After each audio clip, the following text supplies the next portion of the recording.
One morning, Henry was feeling very sorry for himself. Sometimes he could pull trains, but sometimes he felt he had no strength at all.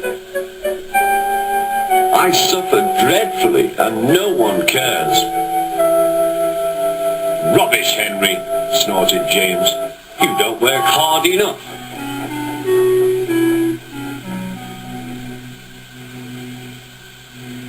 Sir Topham Hatt spoke to him too. What's wrong with you, Henry? You have had lots of new parts and new paint too, but they've done you no good. If we can't make you better, we must get another engine instead of you to do the work. This made Henry, his driver and his fireman very sad. Sir Topham Hatt was waiting when Henry came to the platform. He had taken off his hat and coat and put on overalls.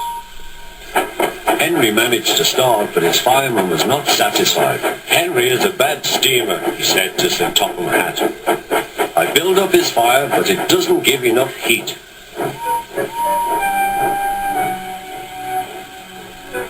Henry tried very hard, but it was no good.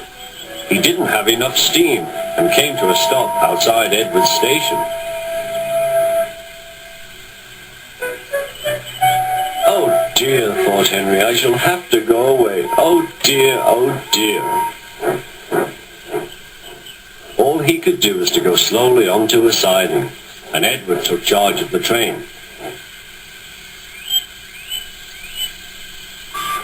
Sir Topham Hatt and the fireman went on discussing Henry's troubles. What do you think is wrong, fireman? Asked Sir Topham Hatt. Excuse me, sir, he answered, but the fact is the coal is wrong. We've had a poor lot lately, and today it's worse. The other engines can manage, they have big fireboxes. Henry's is small and can't make the heat. With Welsh coal, he'd be a different engine. It's expensive, said Sir Topham Hatt, but Henry must have a fair chance. James shall go and fetch some.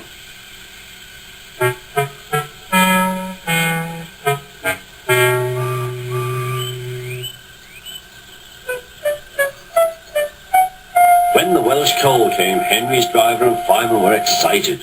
Now we'll show them, Henry, old fellow. They carefully made his fire, putting large lumps of coal like a wall round the outside. Then the glowing middle part was covered with smaller lumps. You're spoiling my fire, complained Henry. Wait and see, said the fireman. We'll have a roaring fire, just when we want it. The fireman was right. When Henry reached the platform, the water was boiling nicely, and he had to let off steam. How are you, Henry? Beep, beep, whistled Henry. I feel fine. Have you a good fire, driver? Never better, sir, and plenty of steam. No record breaking, warned Sir Topham Hatt. Don't push him too hard. Henry won't need pushing, sir. I'll have to hold him back.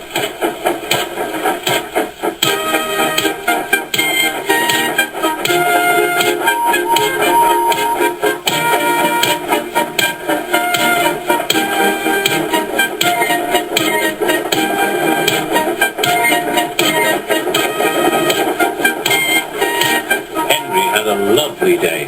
He had never felt so well in his life. He wanted to go fast, but his driver wouldn't let him. Steady, old fellow, he would say. There's plenty of time.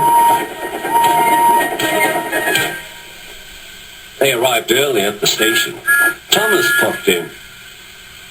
Where have you been, lazybones? Asked Henry. Oh, I can't wait for dawdling tank engines like you. Goodbye.